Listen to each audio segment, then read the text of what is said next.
Welcome into the GigEm247 Sports Podcast. I am Andrew Hattersley, joined by Carter Karels. A 2-week coaching search is in the books, and Mike Elko is now the new head coach at Texas A&M. A search that had a little bit of craziness towards the end. We're going to certainly get into all of that and what it means bringing Mike Elko back to Aggie land after originally serving as the defensive coordinator for 4 years and then a 2-year stint at Duke. I'm also going to get into what kind of the next couple of weeks look ahead. A busy couple of weeks. I don't think he's going to be sleeping a whole lot over the next couple of weeks. And, speaking of not sleeping a whole lot, Carter, you haven't slept a whole lot either as of late, kind of tracking this search. There's been a lot of, you were at his arrival at like 2 o'clock in the morning over in College Station. Um, how have you been, and just what are kind of your initial reactions to the hire?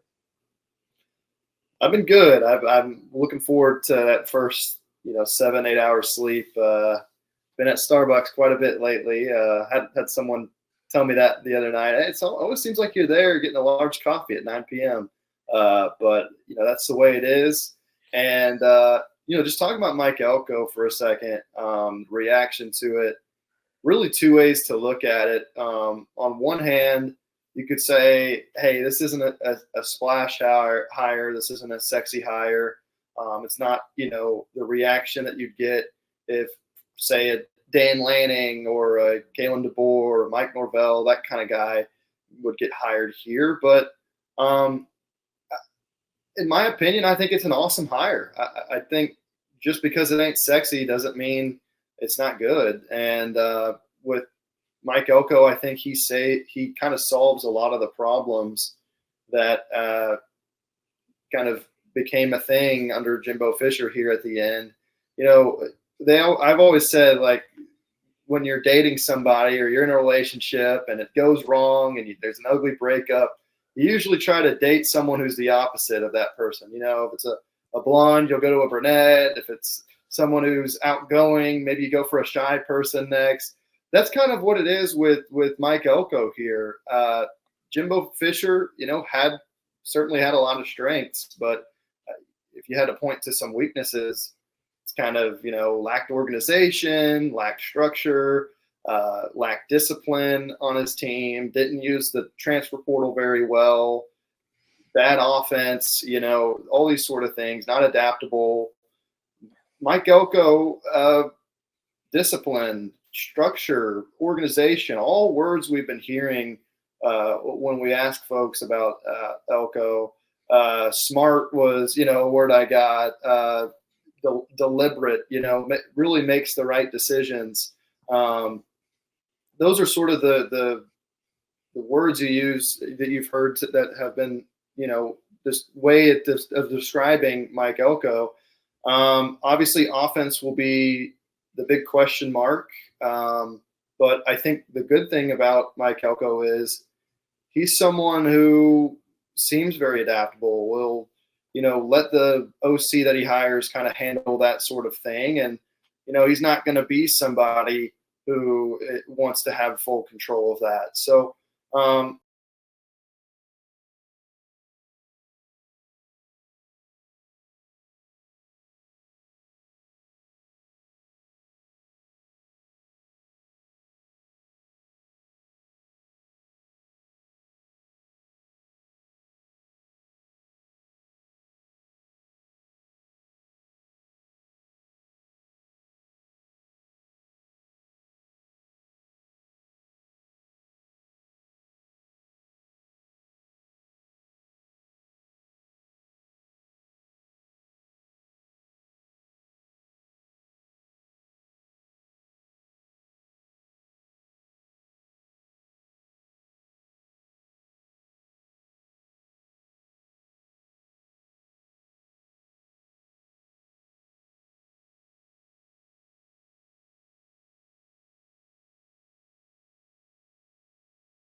another key date to remember. I know we'll break down that a little bit more here later, but and then you talk about putting together the staff. Already made some changes. Petrino took the job at Arkansas. He got rid of Damian Craig, the wide receivers coach, Steve Adazio, the offensive line coach. A lot of Aggie fans weren't shedding many tears about that. And so some replacements for sure that will be coming in. I don't expect that they're done replacing their staff. And I know there's some guys to watch at Duke that we can get into. But anyway, going to be a few weeks. Yeah, just to go back, because I think that's a good place to start, right? Is kind of looking at the end of that coaching search, and then we'll kind of to give everybody kind of a roadmap. We'll kind of start here, and then we'll kind of work forward from there. So, coaching searches usually have a lot of craziness to them, and I think this one certainly had some craziness towards the end. And Ross Bjork was certainly asked about that on Monday during his press conference, but things really started to get a little bit wild Saturday night. Obviously, there was your rumors and hot boards and all that sort of stuff with Ryan Day and Dava Sweeney and Dan Lanning and Jed Fish and a whole lot of names. I think Ross Bjork said they talked to 30 people close to there during the process. So really a lot of names were involved in this thing. And then Saturday night, everything starts up with Mark Stoops, and at Kentucky, they had just come off a big win over Louisville earlier in the day, and then things kind of fall apart. And 2 to 3 hours, depending on who you talk to, there's a lot of different opinions about how that all played out. What did you and then obviously by Saturday night, it was kind of dead, and Sunday was on to kind of Elco and Elijah Robinson, and obviously A&M ended up moving to close the deal with Mike Elko by the end of that night, by the end of Sunday night. But what did you kind of make of the craziness? I think the lesson is, right, that nothing's done until it's done, is kind of the big, I think one of the big takeaways, and always true during coaching searches. But what'd you kind of make of just everything that kind of went on with the craziness of Saturday night? Yeah, let me just give you sort of my perspective on how everything played out, because the LSU game, I was there covering it, and it was such a pointless game, if I'm being quite honest. It was kind of like, this game has no relevance to anything that this program will do this season or next season. It's just sort of if you win the game, you feel good about it, but you forget about it the next day. But something I noticed walking in the stadium, I was in the elevator with Bill Mahomes, the board of regent at A&M, and he was there with Ross Bjork. And so, seeing that, you knew it was decision time, and you'd been hearing that, hey, they're really wanting to get this done by the end of the weekend. So you knew that something was about to happen. And, it was unfortunate for me kind of having to cover the game and be kind of involved with that. And after the game, it took me 2 hours to find my car. It was one of the most insane situations. I'm in dress shoes. I feel like my feet are bleeding. I just kind of want to get in bed and hibernate because I was in agony. But I knew something was about to go down. And we had kind of started to hear rumblings about Mark Stoops and him becoming a thing. And our coworker Jeff Tarpley came out with the story that hey, they're focusing in on him, that he's kind of the top guy, and it's not a done deal yet, but it looks like this is trending that way. And I know there was a lot of other reports out there from various outlets about it. And then really ever since that was posted on our site, I mean, I've never seen more downvotes on a story that quick. It was the funniest. Yeah. Like, it was hard to process it all at the time, but looking back on it, it was hilarious. I had you got hit with the download. You got hit with the downvote avalanche. Yes, there was one guy that was telling me, like, kill yourself, Carter, and I'm like, bro, like, I'm not the one that did this. I'm not the one who made this decision. It was really entertaining. And then you just saw people lose their minds, like Twitter, message boards, everywhere. And then you saw the players. I know Jacoby Matthews was like putting out there like, hey, we want E-Rob. All these other players. Shamar Stewart had these crying, laughing emojis. Like, are you kidding me? A lot of the defensive linemen in particular had tweets about this. I think Jaden Scarlett went on a Twitter space and was like, yeah, I don't want Stoops as my coach. It was like, whoa, this is all out there. And I had kind of, after the fact, checked with, people who have knowledge of the locker room and the players. And one of the most hilarious things that I was told that night, and it's one of those deals that's it's kind of hard to believe because of how well known Mark Stoops is, and he's in the SEC. But this person had told me, like, the players, some of them didn't even know who he was. They were just like, who? Like, when this was announced, they're like, like, who is Mark Stoops? And they look up his head coach record, and they're like, 73-64, 33-55 in the SEC. They thought it was a joke. They thought that a prank had been done on them. One person said that some players thought it was like some sort of hoax or something, or some conspiracy. It was just such a hilarious reaction. I think the players were in disbelief by it because not that Mark Stoops is a bad coach. It's just like, really, Mark Stoops? It was just such a shock. And, on our side of things, we had basically heard that, it was Ross Bjork who was kind of pushing this, and, a deal was never finalized or done, but, Mark Stoops was telling people around him that this was, in the process of happening.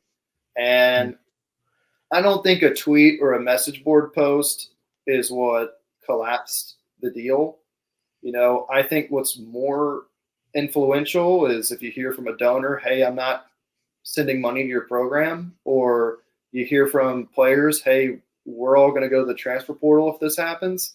That's the kind of stuff that carries a lot more weight than some guy bickering on a message board. So I just think the culmination of all that, and the fact that it had not even been approved yet by the Board of Regents, I think that from the A&M side of things, I can't speak as much to the Kentucky side of things, that's what kind of collapsed the deal. And then, we've tracked this.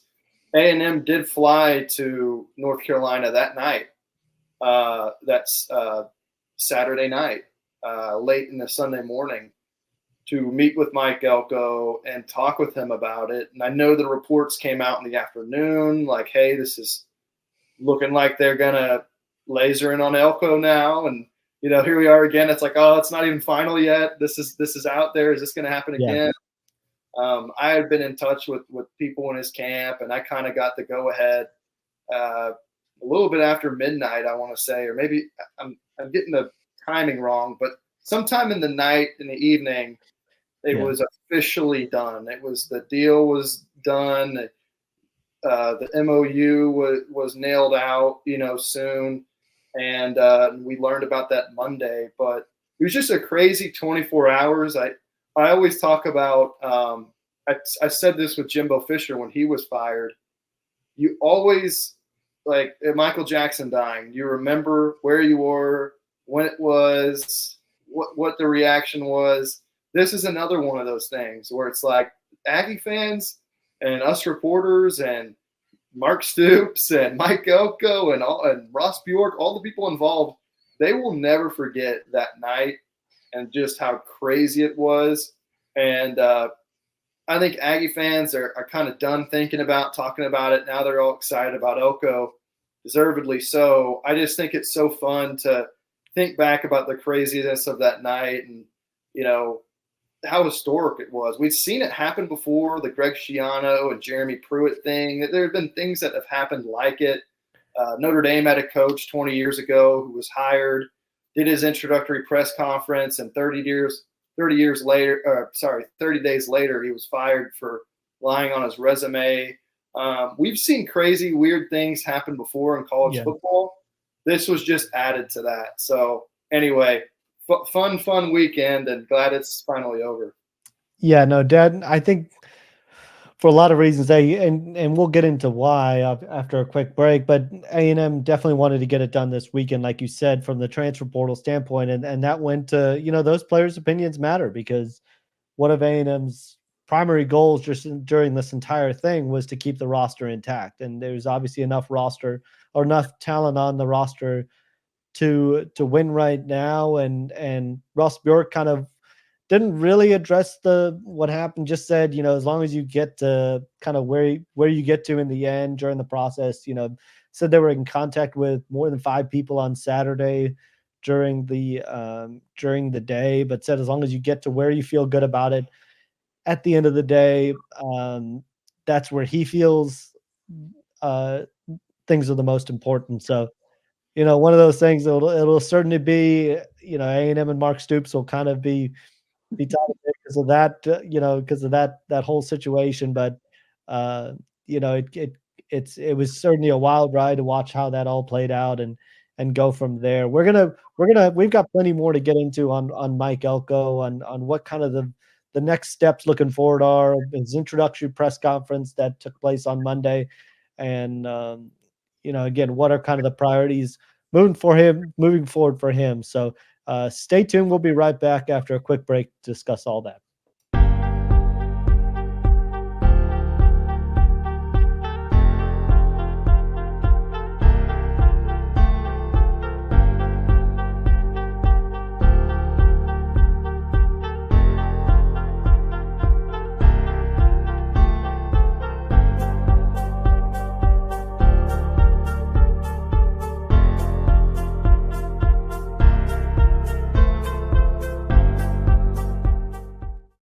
Welcome back into the GigEm247 Sports Podcast. Andrew Hattersley and Karels here to break it all down with Mike Elko in his first week on the job at Texas A&M. Press conference on Monday afternoon. The welcome celebration took place. Carter, what did you kind of take away from that press conference right off the bat? Yeah, I think press conferences, introductory press conferences, no one ever loses them. Typically, they're always, things are well thought out and said perfectly that the fan base wants to hear. At the same time, though, I do think Elko did a really nice job kind of addressing some things either directly or indirectly that need to be fixed or need to be addressed, or things that he wants to bring to this team. He talked a lot about bringing a blue collar mentality, and being willing to put in the work. He talked about how there is no button you press. There's no elevator to, become a national title contender. You've got to take the stairs every day and continue that climb. And I just think when you think about this program, where it was seasons, you saw guys missing practice, missing games, showing up late to meetings, getting suspended for things. You saw 26 or 27 players leave for the transfer portal after the 2022 season. They just didn't have a culture or a discipline or structure. It was just very out of sorts. And, you still had a lot of great players and people in that locker room. It's just they didn't have that cohesion that you saw out of the 2020 team. And even the 2021 team when Elko was here. And so I think he knows that, and he is ready to address that. He's meeting with all the players already, talking with recruits, parents already. And, the kind of early word is that those meetings have gone well. The players obviously knew him back from his time here, 4 seasons as a DC here, but he's somebody that players tend to like. So I think he said all the right things there. I mentioned indirect. I thought it was so interesting how he talked about the Texas High School Coaches Association, how important that would be. I asked him about it later, and I think he appreciated the question because he wanted to keep talking about it. He talked about it again today on ESPN. It was either on Feinbaum or the Pat McAfee show. Talked about it again, and that was one of the big weaknesses, flaws from Jimbo was that wasn't the most well-received coach with high school coaches here in the state of Texas, and for various reasons, and some fair, some not. But Elko, I think he knows saying that kind of stuff would go a long way. Not that that's going to be the difference in winning and losing games, but I just think he said the right things. He identified the right things, and I think he knows what it's going to take for this program to get there. Whether he does it, we'll see, but I think it's a good sign that he knows what this program needs. Yeah, I think hitting on the Texas high school coaches right off the bat was really smart because, whether people want to, you hear people say, well, they don't matter as much and all that sort of thing. They do matter, and they're in kids' lives quite a bit. And so if you can make, I put it to people this way, if you can make that good first impression, you can make that connection with them right off the bat and get off on a good note. Because if you think about it, like with Jimbo Fisher, remember that things were kind of didn't get off to the best start there in terms of, did he reach out to trainers first? Did he reach out to coaches first? And that was one of the things that was kind of talked about right off the bat. And so just to make it a point of emphasis, to kind of set the table, the contact period starts on Friday. You're going to be in high school starting basically Friday and going through the next couple of weeks into January, into next year, and starting off on a good note, stressing the importance of that relationship right off the bat and making that a point of emphasis. It's going to help him in the early going. And it's one of the things that gets your tenure off to a good start. The other thing I liked about just what he said, whether it was on the Feinbaum show earlier today, I think he said it on Pat McAfee as well. It was like a blue collar way to the way he's approaching it. And he was kind of asked about, nothing on the shelf behind him and said, we need to win some games first, and then we can start worrying about, putting stuff on the shelf next year. And just kind of talked about, and, those, and I've been in a lot of high school, off-season programs where this message kind of gets hammered home there too, is it's like, it's not the glamorous work that takes place in, September. You don't just go out and play well in September. There's kind of that mindset that has to be instilled in January and February and off-season workouts. And those months aren't fun. Like those are not the fun months. Those are not the times of the year but you got to love to do it and you got to want to do it. And those are the months that you can get better. You can, and they build a foundation heading into spring ball. They build a foundation heading into the fall, and they're really, really important months, even if they aren't the most exciting and fun and all that. So there's some early mornings. There's a lot that goes into it. So there kind of had like a blue collar feel to the work he kind of talked about. And I think, he kind of clarified what he meant by it, but talking about, A&M has to stop talking about being great and just go about doing it. And that starts with, and he kind of mentioned that again with the workouts and how it starts with that sort of stuff. And they've got to be good in January and February and the weight room and off-season conditioning stuff to get where they want to go in the fall. And I thought that was just a good message to kind of set the tone right off the bat for the off-season. Again, it goes to discipline, it goes to being organized, it goes to taking all the little things seriously, and that instills a culture, and that's where it all starts. So really liked a lot of what he said during the press conference. And like you said, you say it now and then it's time to go to work. And I think that's kind of the way they're approaching it. Speaking of kind of going to work, that work has already started. And I know you have a story up on the site. I encourage you. We got a ton of reactions and stories up over on GigEm247. So encourage people to head over to the site and check it all out. But you had a little bit on, as we kind of look ahead to what's next in the next couple of weeks. You had a little bit on coaching staff and kind of how things are coming together there, just to give people an early update. How are things going on that front?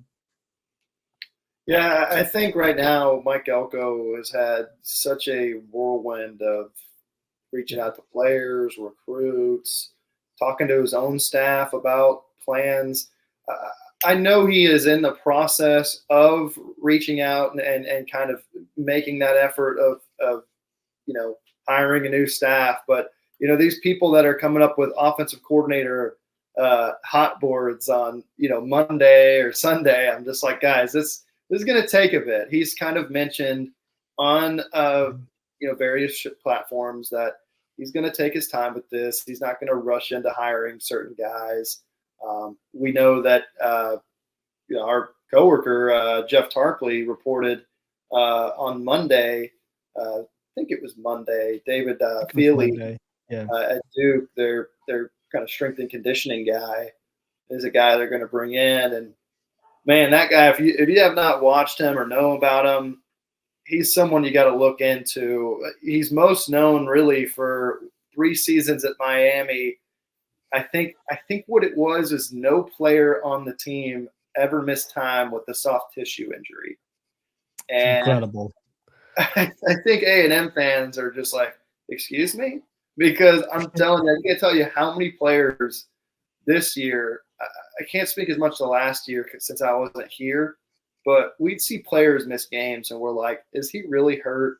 Is he actually hurt? And then sometimes Jimbo would say like, oh, he chose to not play today because he felt kind of like, I'm not going to speculate and mention names. I'm just saying and this dates back to his time at Florida State. Jimbo was very lenient on letting players kind of do what they want. They didn't want to play. They want to show up late to practice. They, show up late to a workout, that kind of stuff. Like there was not a lot of discipline there. And you had some consequences from that. So bringing in a strength and conditioning coach who can kind of lay down the law. Jeff Tarpley mentioned that 3 of the offensive linemen who transferred into Duke last year quit during winter workouts because of how insane the workouts were.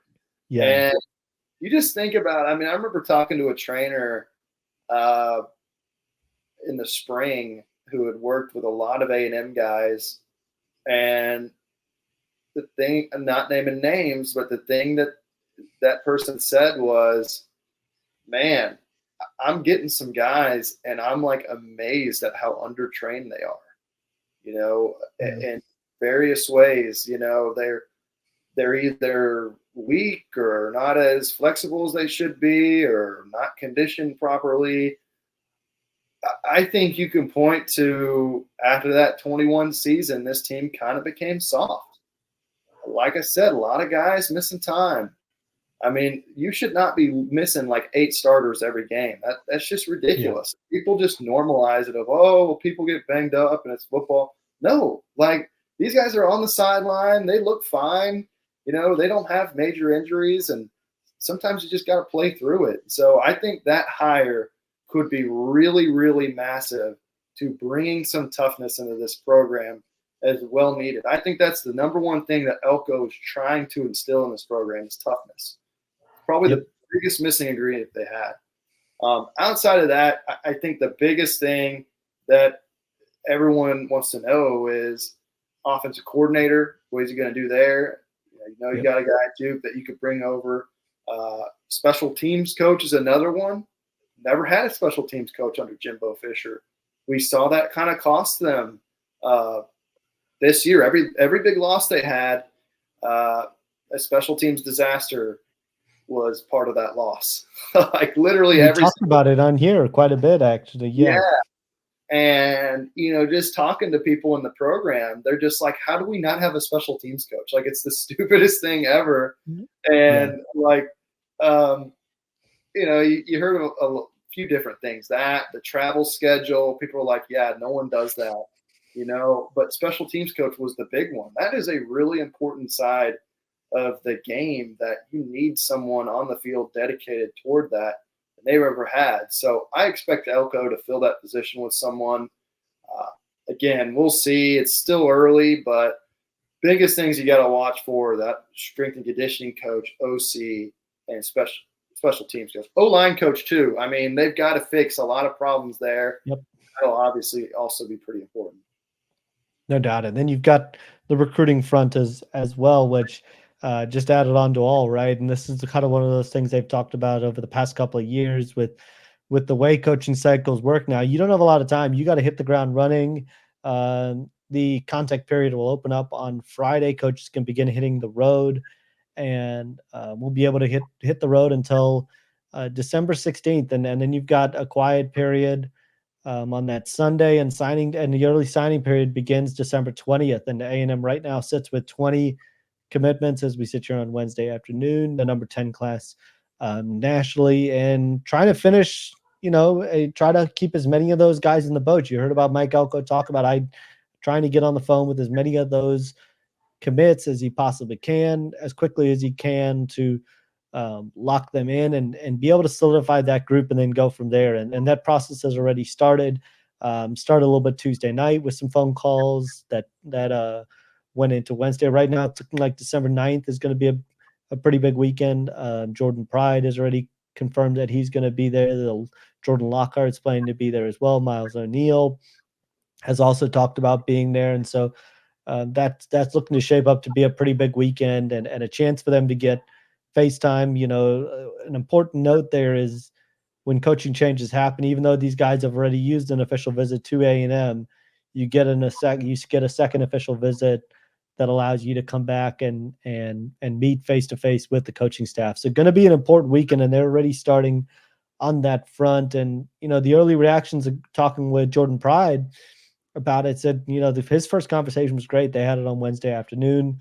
Said that it was just kind of learning about their backgrounds, learning where he kind of sees A&M going in the next couple of years. Wants a guy like Jordan Pride in the program to be able to develop. And so these are important first conversations because, and I mentioned this in some notes on Monday, that for A&M fans, Mike Elko is very familiar, right? Spent 4 years there. For some of these recruits, not some of them like Draylen Miller, who's obviously a really important remaining target. He took a visit to Duke, and so he's got some familiarity with Mike Elko. They're in kind of a holding pattern right now, waiting to see what the offensive staff is going to look like. For other guys, not as familiar of a name, and so this is they may not have been offered by Duke, may not have been recruited by Duke much during the process. So kind of learning about them for the first time and kind of going through that process. And big priorities, holding on to Terry Bussey, obviously holding on to Cameron Coleman, trying to fight off Auburn for him, and Cohen Eccles, who were both in Auburn this past weekend to see them play Alabama. And I think that's the really important part is you had a lot of guys go on visits. Now it's your chance to kind of get them back on campus and try to solidify things there. So not a lot of sleep for Mike Elko over the next couple of weeks as he tries to kind of get everything organized and then hit the ground running, obviously. And the transfer portal, you mentioned that he's kind of talked about being able to fill in some of those pieces around what they do in the high school class. He talked about culture being really important, starting there, and then being able to fill in what you need around that in the transfer portal. So going to be really interesting to see how everything plays out. We're going to be there to break it all down. As a reminder, be sure to like and subscribe to this video, or if you listen to this on podcast, give us a 5-star review and subscribe there as well to get a notification every time a new video drops. If you're looking to try out GigEm247, now's a great time. We've got a 60% off promo that'll get you onto the site to get all the latest VIP intel and more information from myself, Carter, Jeff Tarpley, and the rest of the 24/7 Sports crew. So highly encourage it. You won't regret it. And we thank everybody for joining us. Enjoy the rest of the week. Enjoy kind of getting to watch Mike Elko hit the ground running here. And we will be back with you guys soon. Thanks a lot.